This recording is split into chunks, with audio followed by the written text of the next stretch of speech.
1998 Malaysia का एक शांत सा ग्रामीण इलाका।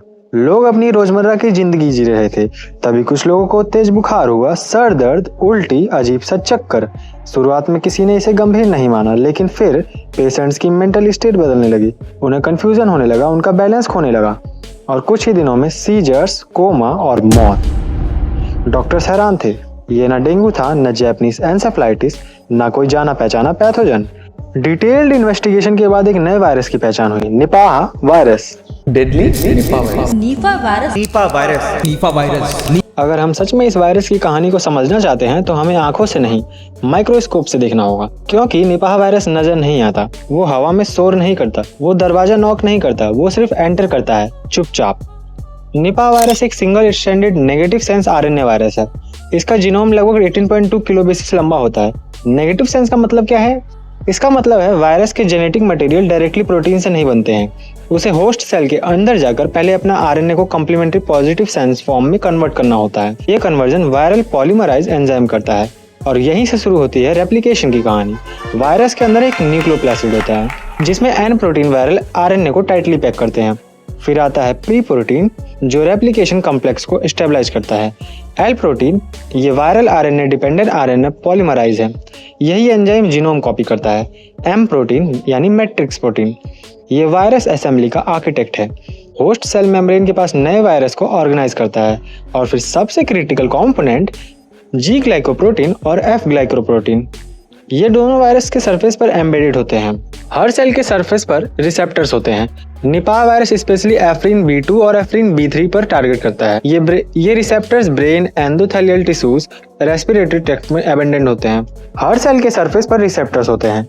निपाह वायरस स्पेशली एफ्रिन B2 और एफ्रिन B3 रिसेप्टर्स को टारगेट करता है। ये रिसेप्टर ब्रेन, एंडोथेलियल टिश्यूज और रेस्पिरेटरी ट्रैक्ट में एबंडेंट होते हैं। जी प्रोटीन रिसेप्टर को पहचानता है, जैसे एक की लॉक को आइडेंटिफाई करती है। जैसे ही अटैचमेंट होता है, एफ प्रोटीन एक्टिव होता है। ये वायरल एनवेलप को होस्ट सेल मेम्ब्रेन के साथ फ्यूज कर देता है और उस मोमेंट पर वायरस अपना आरएनए साइटोप्लाज्म में रिलीज कर देता है। यानी कि अब वायरस की एंट्री बॉडी में कंप्लीट हो चुकी है। सेल का इंटरनल एनवायरनमेंट अब वायरस के कंट्रोल में है। वायरल पॉलीमराइज जीनोम को कॉपी करता है, न्यू आरएनए स्ट्रैंड्स बनाते हैं, वायरल प्रोटीन सिंथेसाइज होते हैं। होस्ट राइबोसोम्स का यूज करके gradually hundreds of new virus assemble होने लगते हैं। एम प्रोटीन उन्हें ऑर्गेनाइज करता है और फिर बडिंग प्रोसेस के through virus host cell membrane का एक हिस्सा लेकर बाहर निकल जाता है। इस प्रोसेस में सेल डैमेज होती है, कभी एपोप्टोसिस जिसे हम कहते हैं प्रोग्राम्ड सेल डेथ, कभी नेक्रोसिस यानी जब एपोप्टोसिस हो जाता है उसके बाद जो वायरस है वो अनकंट्रोल्ड डिस्ट्रक्शन देता है। और जब ये प्रोसेस हजारों सेल में रिपीट होती है तब क्लिनिकल सिम्टम्स दिखने लगते हैं। निपाह वायरस को न्यूरोट्रॉपिक माना जाता है। इसका मतलब है ये नर्वस सिस्टम को प्रेफर करता है। एफ्रीन रिसेप्टर्स ब्रेन के न्यूरॉन्स और एंडोथेलियल लाइनिंग में एबंडेंट होते हैं। वायरस ब्लड स्ट्रीम के थ्रू ब्लड ब्रेन बैरियर तक पहुंचता है। अगर बैरियर कॉम्प्रोमाइज हो जाए, वायरस ब्रेन टिश्यू में एंट्री कर लेता है। वहां इन्फ्लेमेटरी रिस्पॉन्स ट्रिगर होता है, माइक्रोवेस्कुलर डैमेज होती है, सेरिब्रल एडिमा डेवलप होता है, यहाँ तक कि एन्सेफलाइटिस का भी बेस डैमेज हो जाता है। निपाह वायरस एक एनवेलप्ड वायरस है, इसलिए एनवायरमेंटल कंडीशंस से ये सेंसिटिव होता है। लेकिन मॉइस्ट ऑर्गेनिक एनवायरनमेंट्स में ये कुछ समय तक सर्वाइव कर सकता है।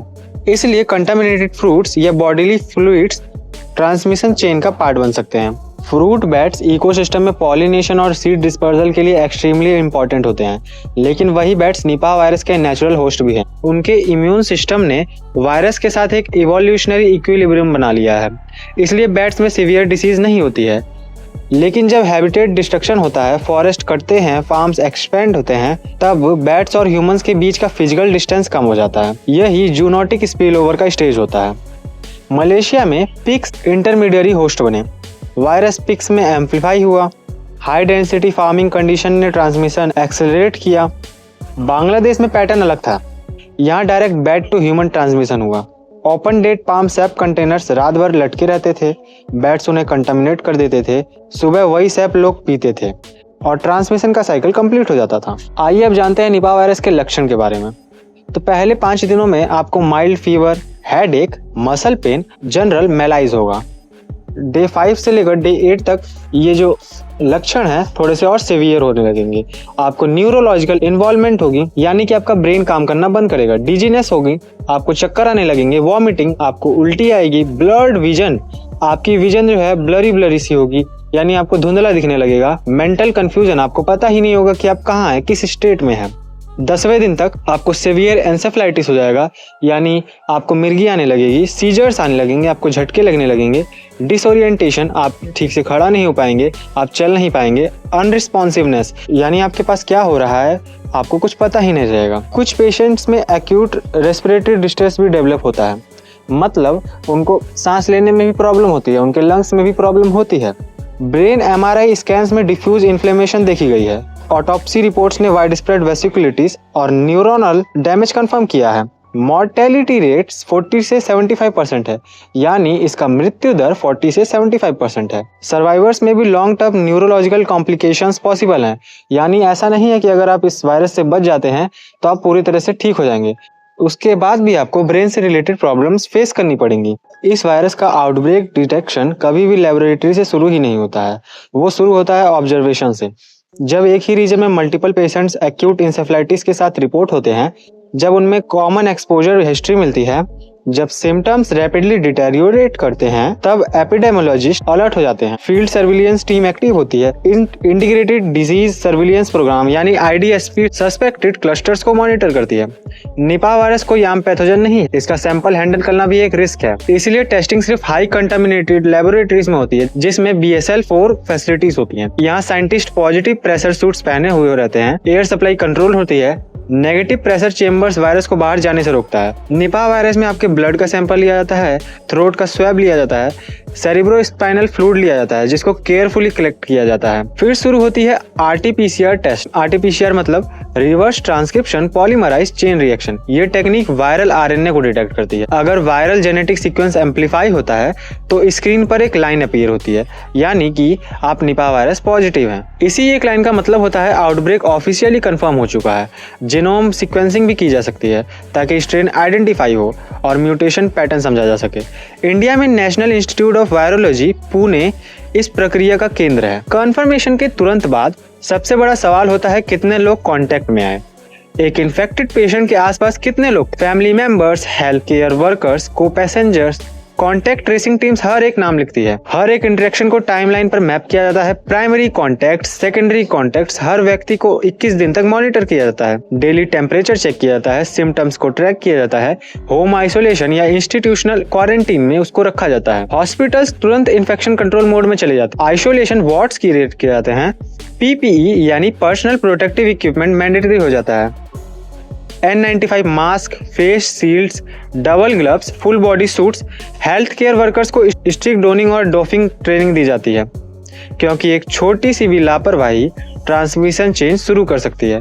नोजोकोमियल ट्रांसमिशन यानी हॉस्पिटल एक्वायर्ड इन्फेक्शन निपाह के आउटब्रेक्स में एक मेजर रिस्क फैक्टर रहा है, इसलिए हॉस्पिटल का कंटामिनेशन सबसे क्रिटिकल लेयर है। अगर क्लस्टर आइडेंटिफाई होता है तब माइक्रो कंटामिनेंट जोन्स बनाए जाते हैं। रिस्ट्रिक्टेड मूवमेंट, पब्लिक गैदरिंग्स पर रोक टोक, स्कूल्स टेम्पररी बंद किए जाते हैं। पब्लिक कम्युनिकेशन ट्रांसपेरेंट रखा जाता है। रूमर्स और पैनिक को कंट्रोल करना भी कंटामिनेशन का ही एक हिस्सा है। सही जानकारी सही समय पर लोगों का डर कम करती है। एपिडेमियोलॉजिस्ट ट्रांसमिशन रेट कैलकुलेट करते हैं।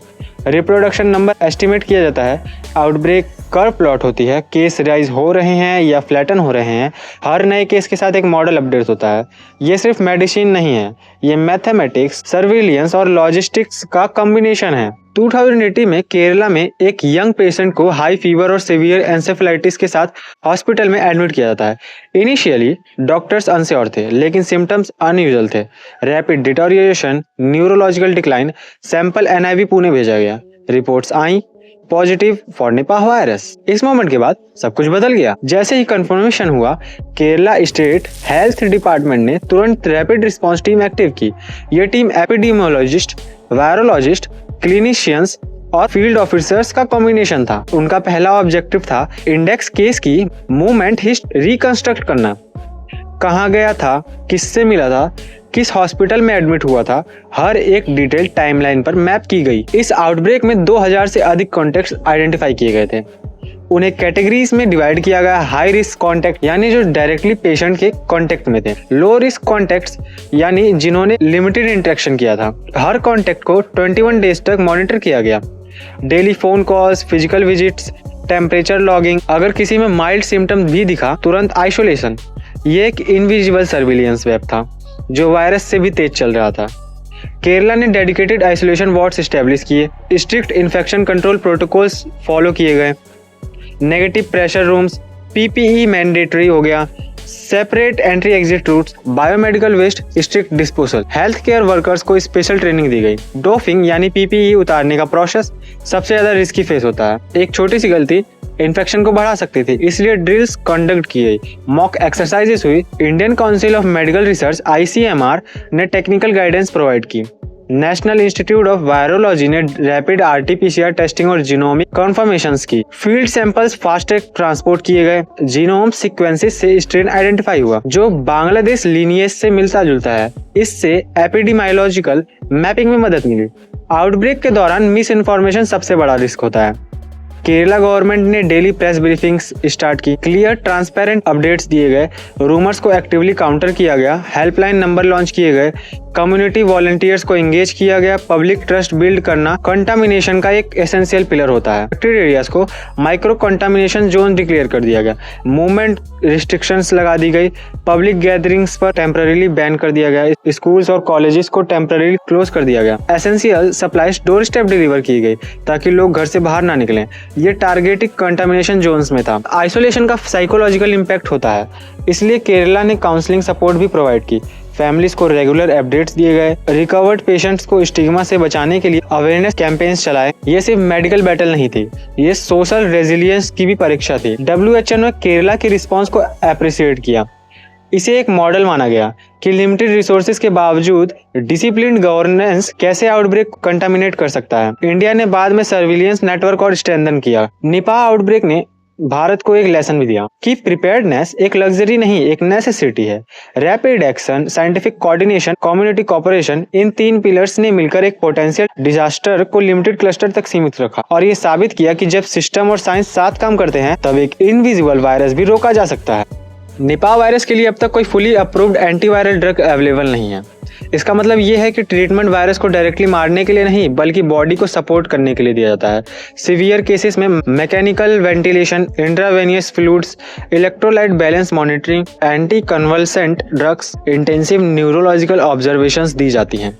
अगर पेशेंट इंसेफ्लाइटिस फेज में पहुंच गया है तो ICU मैनेजमेंट ही जीवन और मृत्यु के बीच का फर्क बन जाता है। मलेशिया आउटब्रेक के दौरान रिवेरिन नाम की एंटीवायरल ड्रग को यूज किया जाता था। कुछ ऑब्जर्वेशनल स्टडीज ने सजेस्ट किया कि शायद मोर्टेलिटी कम हुई है, लेकिन कंक्लूसिव साइंटिफिक एविडेंस अब तक स्ट्रॉन्ग नहीं है, इसलिए रिवेरिन को डेफिनेटिव ट्रीटमेंट नहीं माना जाता है। सिंपल शब्दों में वायरस को दरवाजे तक पहुंचने से पहले ही रोक दिया जाता है। आज के युग में सिर्फ ट्रीटमेंट काफी नहीं है, अर्ली वार्निंग सिस्टम्स भी जरूरी हैं।